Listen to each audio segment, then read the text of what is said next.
Okay, here we are in Rob Manaraze Art Studio. Hello, Rob Manaraze. Well, hello there, my dear. How are you? I'm good.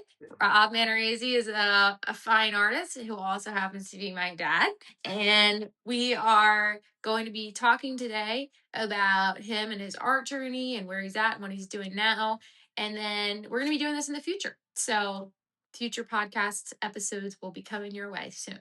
So, just to start out, I would love for you to talk about when you got into art, what made you get into it, and just kind of how it all began. Okay, well, going way back then, um, I began in high school. I had an extra period to take in 10th grade. Didn't know what to do with myself, and a buddy of mine said, "Hey, let's go to take an art class." So I took an art class, and the guy that was teaching that class, his name is Brad Spicer, and he was an inspired art teacher to me. He was inspired himself, and he was inspiring to me, not only me, but a lot of students. A lot of students really enjoyed his class, and he introduced me to the world of art, and I really enjoyed that 10th grade class. So 11th grade, I took a couple of classes, and art class, and I think a lettering class, and really was good. I just fell in love with it.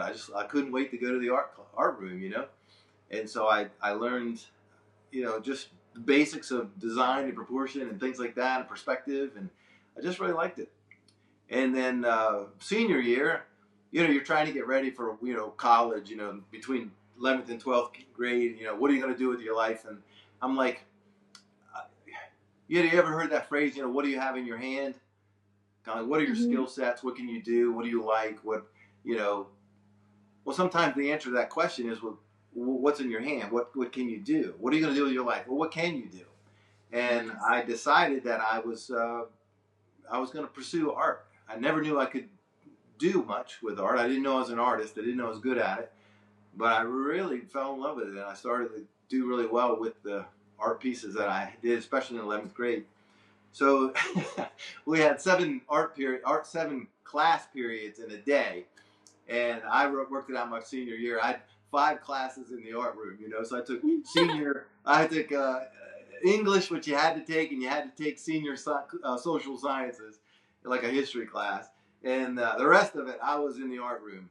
What was good about that is I did a lettering, and then we had a 3-period class. It was like a college prep art class, and you worked on a project that you could submit to a college for submission and that. And so I was working feverishly on that. In between there was a competition that he had a setup for through the Art Institute of Philadelphia, and we had like 7 or 8 pieces that we had to submit. And I was working round the clock on that. I mean, I'd be up all night long half the time. My cross-country teacher or coach came by my house one time at 2, and I was at the window. He said, "What were you doing last night?" I was, "Man, I'm drawing, buddy. I'm drawing." Well, what was he doing at 2 a.m.? That's a better question. Yeah. That's true. But he lived across the street, and so he always passed. But anyway, No, so we did. So I got a portfolio together and entered that competition, and actually, it was a Delaware competition, and I won. I won Delaware, and I was like, wow. And then there's a regional contest. If you won, you went on to the regionals. I won the regional, which was Delaware, Maryland, and I believe Pennsylvania, and I won that. And went to nationals, and I didn't win, place, or show in nationals, but that's all right. I mean, from a guy that didn't know anything about art and didn't know he could even do art, that I actually, won regional competition, and so that was really cool. So from there, I went ahead and went to the Art Institute of Philadelphia, and I picked that school because it was a commercial art degree. I would have liked to have done fine art. I didn't know anything about art really. I didn't know anybody that was an artist. I only knew a couple of older folks in my town. I grew up in a little town in Frederica, Delaware. And I didn't know anybody making a living at art. Hardly anybody even did it, and so I didn't know anything about making a living or how to do it. and I didn't want to be a starving artist, the old cliche.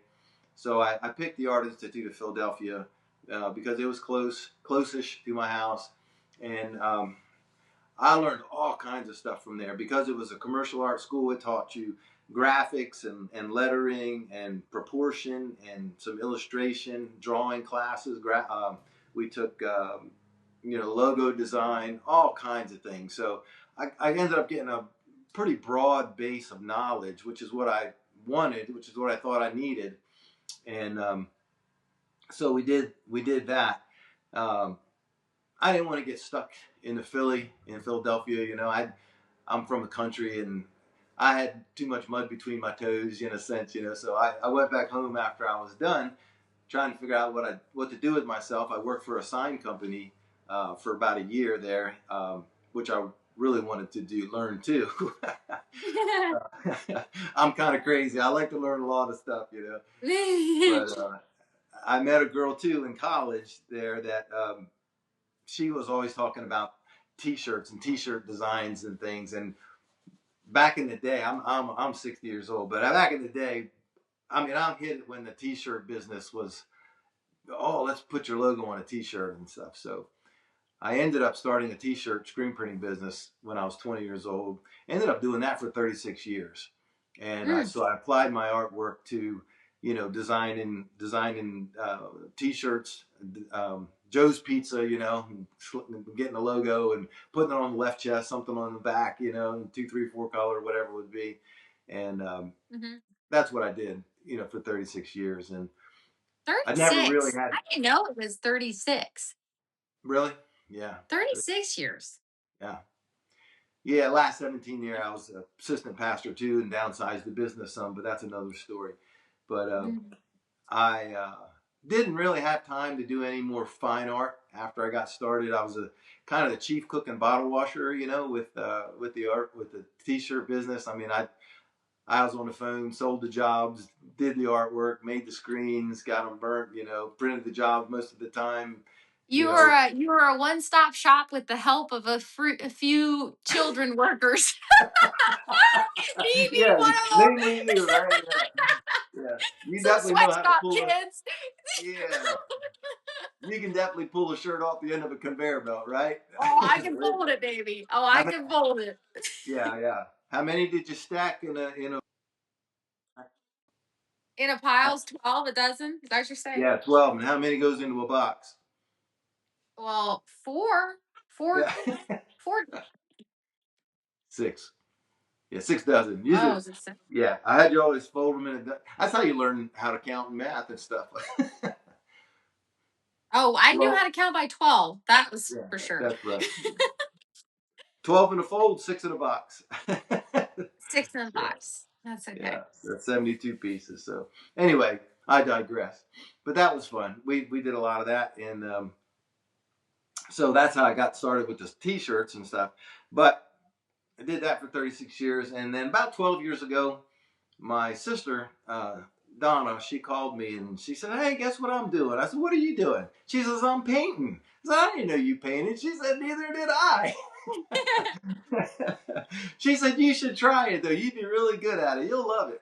So I actually did. I got some acrylic paints and started painting, and some things turned out real good, and it kind of got better real fast. And it's kind of how art was in high school. I did something and it was okay, and then the next thing I did, it just got better, and the next thing I did, it was better, and the next thing I did, I mean, it just was like chunks.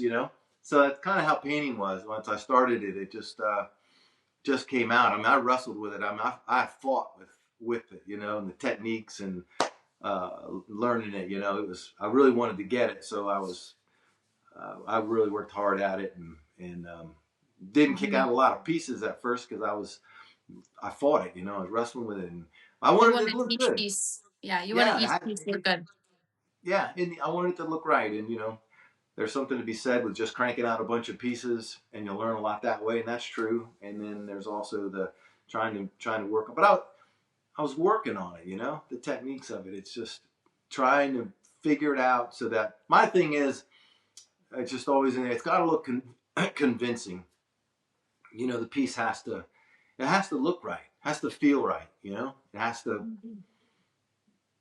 project what you're trying to get it to do. Yeah. There's a And lot of not ways. and not bother you anymore. Not bother you. That's a good point. Yeah. Mm-hmm. Cause yeah, you look at a like this one here. It's got some things in it that are bothering me. That it's not finished yet, but there are problems that have to be solved. And a Mm-hmm. lot of ways to do that. And when you're just starting out and you're not even sure what that is, perspective and design and proportions are the same, and no matter what, whether you're doing a photograph or whether you're doing a piece of painting, or no matter or a magazine ad, all that has to be in there. But the techniques for each of those things, you have to learn. You have to develop those skills, that skill set. Mm-hmm. Mm-hmm. You can draw from a pencil. Everybody starts off with a pencil. Well, Mm-hmm. that's shading and values, but your design has to be right. Your proportions have to be good. In order to be a little convincing. My first love was pen and ink. My art instructor Brad Spicer. He was a phenomenal pen and ink artist, and again, he was just a great inspiration that way. And some of my first really satisfying to me, and good pieces, good art pieces were with pen and ink, and Mm-hmm. and that I actually love your served me pen and ink real. stuff. Yeah, thank you. That served me really well with the t-shirts though, because you did a lot of line work, a lot of line drawings, and then you filled it in with color. You know what I mean? You're Mm-hmm. drawing a dude on a skateboard. You draw him in pen and ink, and then you put color to it and stuff. So it really served me well. It's amazing how many things that I ended up doing that lined up with the next thing that I did. So Mm-hmm. um, so that's what I did for the last 12 years. That's how I got into painting through my sister. And so now I'm just really trying to do, uh, just like the last third of my life here. I'm an artist, and I have so many ideas and things that I want to do, and paintings that I want to do, and um, I'm excited.